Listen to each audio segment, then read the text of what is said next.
How you doing out there, everybody? Welcome back to the Comic Stand with Spider-Man and me, because of that. Because I love to bring you guys great weekly content, and I love to talk about comic book based stuff. And this week is another much asked for video, which is how a Sinister 6 movie can work. Because when they were both confirmed a while ago, I had made my video about how a Venom movie can work right after that. Everybody wondered why I didn't make the Sinister 6, but that was because I made the Venom movie without knowing Amazing Spider-Man 2 because I knew that they weren't going to mention anything about him, but I felt like in this movie they were going to mention the Sinister Six. So I feel like I had to wait till that movie, but now, what should be in the Sinister Six movie? Let's jump right into it. Who should be in the Sinister Six is probably the first question. Doc Ock, because we saw his tentacles in the little chamber room.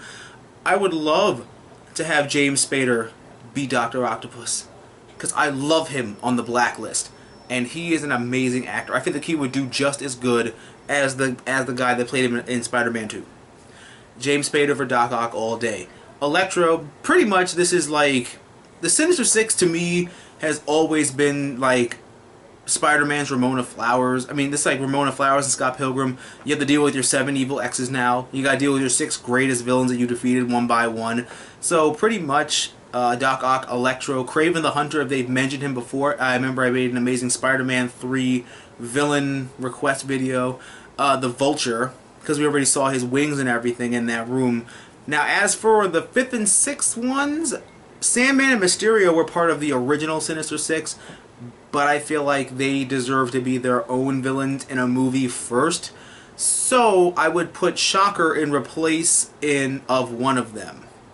If not Sandman and Shocker, then Mysterio and Shocker. Just because I feel like they can both stand on their own 2 feet. Sandman's had a movie, he can always get another one, but since Sandman's had his time to shine, I would say Sandman and Shocker. And let Mysterio be a main villain in another movie of some kind.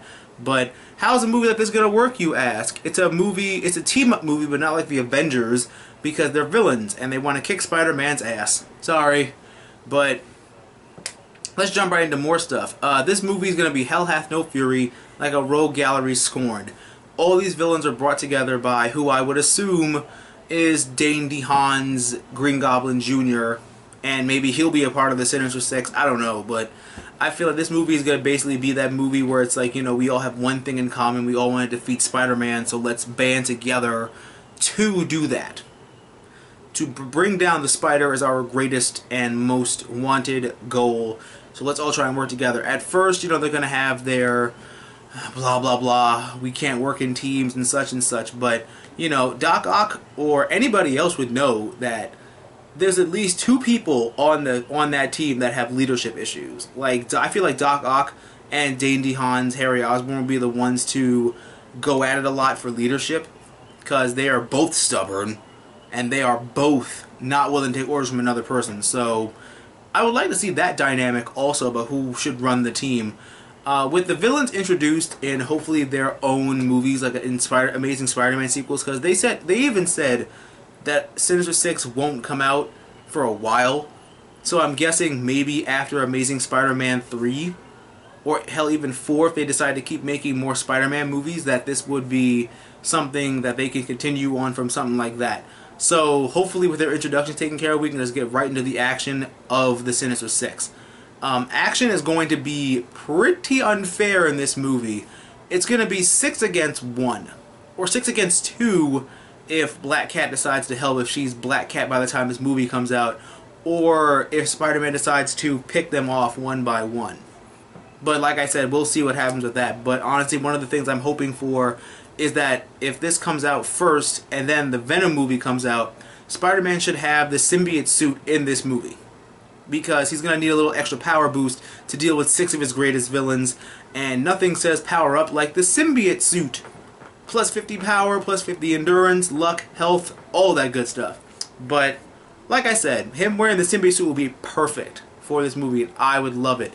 Don't forget to give me a big thumbs up for this video. Comment down below who you think should be a part of the Sinister Six and what you feel a Sinister Six movie should be a part of. I can't wait to talk about it and read it with you guys. Thank you all so much for tuning in to this episode of The Comic Stand.